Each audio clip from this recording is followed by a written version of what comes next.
ingxoxo yethu namhlanje nje ungidlalela khona istory soyenye insizwa engangifunda nayo mfethu e-UKZN esababhlungu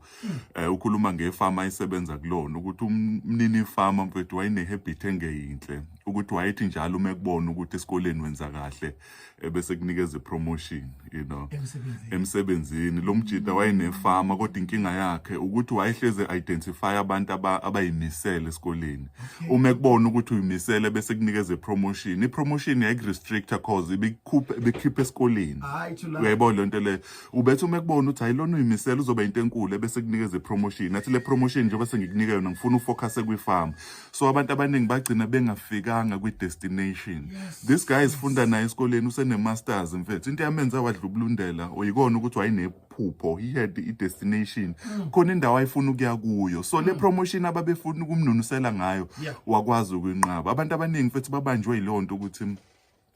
khona ama-destinations abekufana baye kuwo kodwa khona izinto abanunuselwe zona along the way and then babetray mfethu the dream babetray something that God had instilled kubona ukuthi nansi indawo engifuna ukuthi uye kuyo what am I saying mfethu ngenkathi lo mjida mfethu bemxosha mfethu laba abanye babeqhubeka behola imali ezithile yena engasaholi kuba buhlungu mfethu uma unendawo yakuyo because khona izinto kuzofanele uyincishe zona ukuze uzokwazi ukufinyelela kulelo phupho noma kuleyo ndawo mfethu and enye into noticeile Vuma this is my personal observation abanye abantu abaningi into ayibalimaza akukhona ukuthi